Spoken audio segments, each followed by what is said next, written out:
জাবের রাদিয়াল্লাহু তাআলা আনহু বলেন, এই যে আমসাইতুম কুফুসবিয়ানাকুম, যখন তোমরা সন্ধ্যা করবা তখন তোমাদের বাচ্চাদেরকে আটকিয়ে রাখো, ছাদের উপরে নিয়ে যায় না, উঠানে আঙিনায় নিয়ে যায় না, বাইরে ফাঁকা জায়গায় নিয়ে যায় না। কেন?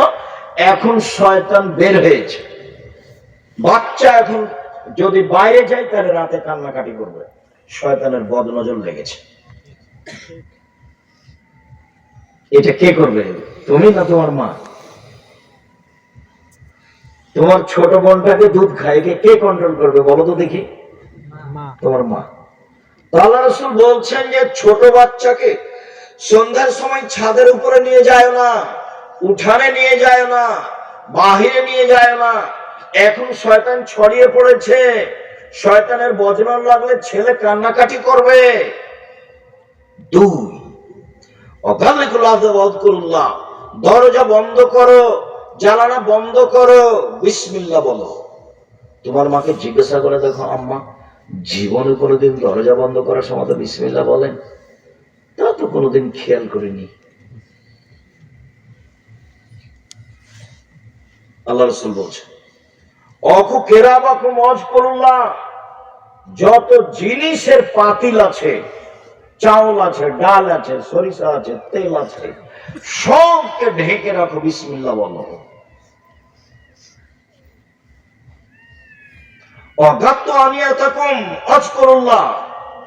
যত খাদ্যের পাতিল আছে, তরকারি পাতিল আছে, ভাতের পাতিল আছে, সবকে ঢেকে রাখো, বিসমিল্লাহ বলো। কেন? রাতে কতগুলি বালা মুসিবত চলে, সেই বালা মুসিবত কোন খাদ্য যদি খোলা থাকে তাহলে তাতে ঢুকে যাবে, সকালে যে খাবে তার অসুখ বিসুখ হবে। ভুলেও কোনোদিন বাজারে যে জিলাপি খোলা যেটা খায় না, ভুলেও কোনোদিন যেগুলোর মাঠে পড়ে আছে খাদ্য দেখতে পাচ্ছ ধুলাবালি পড়ছে, এগুলো খাবা না। ঢাকা না থাকলে খাওয়া হবে না, ওর উপর দিয়ে বালা মুসিবত চলেছে, যেই খাবে তার রোগ ব্যাধি হবে। একথা আমি বলিনি, একথা মুহাম্মদ সাল্লাল্লাহু আলাইহি ওয়াসাল্লাম বলেছেন। অথফু সিরাজাকুম ওয়াজকুরুল্লাহ, যখন ঘুমাতে যাবা তখন বাল্ব অফ করো, বিসমিল্লাহ বলো। শয়তান এ দিয়ে আগুন লাগিয়ে দিতে পারে, ইঁদুর এ দিয়ে আগুন লাগিয়ে দিতে পারে, ওকে অফ করে দাও, বিসমিল্লাহ বলো। রাসূল সাল্লাল্লাহু আলাইহি ওয়াসাল্লাম বলছেন, শোনো, যদি পাতিল ঢাকার কিছুই না থাকে, শোনো, যদি দরজাতে কিছুই না থাকে, এটা আবার গাজীপুর না টাঙ্গাইল? টাঙ্গাইল। গাজীপুর টাঙ্গাইল কাছাকাছি। আপনারা এইসব কি বলতে চাইলেন? টাঙ্গাইল গাজীপুর মানে বলতে চাইলাম এটা সাতক্ষীরা। সাতক্ষীরা মানে কি বলতে চাইলেন? সাতক্ষীরা মানে বলতে চাইলাম বাড়ি ঘেরা নেই, ওদিকে একটা ঘর এদিকে একটা ঘর, মধ্যে গরুর গাড়ির রাস্তা। এই জীবন একটা ফালতু জীবন, এটা অগ্রহণীয় জীবন। দুঃখিত।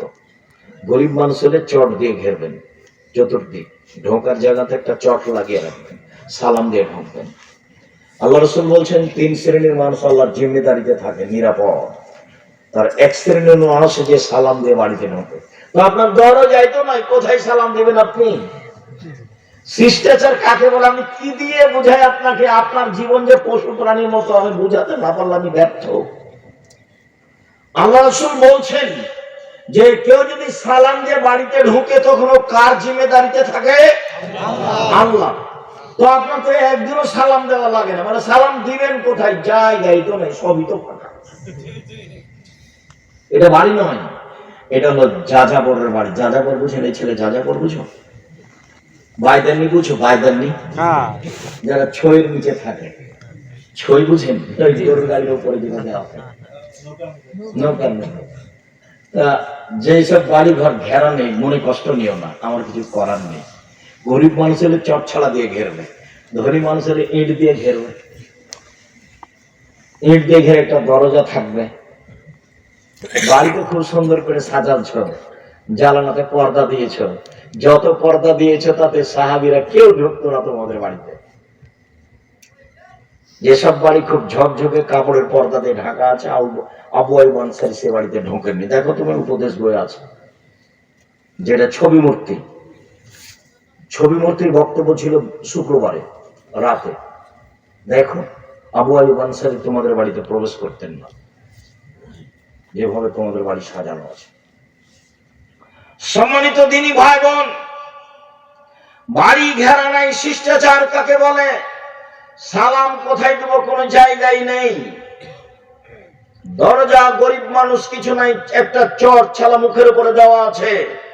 আল্লাহ রাসূল বলছেন বিসমিল্লাহ বলে তুমি এই চটের নিচে এই দরজায় একটা খুঁড়ি রেখে দাও, সকাল পর্যন্ত শয়তানের ক্ষমতা নেই এখান থেকে ঢোকবার, বাবাও পারবে না। আমিও কথা বলিনি, এই কথা মুহাম্মদ সাল্লাল্লাহু আলাইহি সাল্লাম বলেছেন, হাদিস বুখারী মুসলিম। তোমার মা কি করে? তোমার আব্বা বলছে যে আমার ওয়াইফ খুব ভালো রান্না করতে পারে। ঠিক বলেছে, রান্না করতে পারে। আমি বলছি তোমার আম্মা হস্তিনী, তোমার আম্মা সংসার জানে না। তোমার আম্মাকে তালাক দিতে বলিনি আমি, তোমার আব্বাকে তো দেওয়া উচিত, দেওয়ারই পরামর্শ থাকছে। এদের সংসার চলবে না, সংসারও কাকে বলে সেটা জানে না। বড় হয়েছে, বাপের বিবাহ দিয়েছে, স্বামীর কাছে গেছে, তাই বাচ্চা হয়ে গেছে, সেজন্য মা ও তো বাচ্চাকে দুধ খাওয়াতে জানে না। তোমার মা ভাতের পাতিল থেকে ভাত বের করতে জানে না, তোমার মা ভাতের পাতিলে চাউল দিতে জানে না। কি বলেন আব্দুর রাজ্জাক সাহেব? আমার মা 40 বছর থেকে সংসার করছে, তোমার মা 40 বছর থেকে সংসার ভুল করেছে। এবছর হজ সফরে যাওয়ার জন্য হাজি ক্যাম্পে ঢুকেছি, তখন একটা লোক বলছে স্যান্ডেল খুলেন, স্যান্ডেল খুলেন। কেন? তো বলছে যে এহরাম বাঁধবেন, এহরাম বাঁধবেন। কেন এহরাম বাঁধবো? এহরাম বাঁধবেন না? কেন এহরাম বাঁধবো? আমি তো এলাম এহরাম বাঁধবো, এখানে কেন? তখন আমাকে বলছে ঘুমের ঘরে যদি পার হয়ে যায়, ঘুমের ঘরে যদি পার হয়ে যায়, তাহলে ঘুমের ঘরে পার হয়ে গেলে জরিমানা দিব, এখানে এহরাম বাঁধবো কেন? কদিন থেকে এরকম করেন? আপনার সাথে আমার 13 সালে দেখা হয়েছিল মনে হচ্ছে। বলে 24 বছর থেকে এখানে দায়িত্ব পালন করি, বৃদ্ধ মানুষ। এখন আমি বলছি যে ঢুকবে তাকে বলবেন 24 বছর থেকে মানুষের হজ বাতিল করেছি, 24 বছর থেকে মানুষের হজ বাতিল করেছি।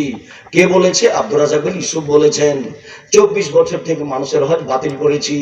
কে বলেছেন? আব্দুর রাজ্জাক বিন ইউসুফ বলেছেন। এভাবে বলতে থাকে, দেখা যাক কি হয়। আর এখান থেকে পয়সা ইনকাম করতে হবে না।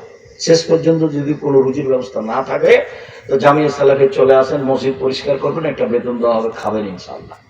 এতিম অসহায়ের জন্য কোনো সমস্যা নেই।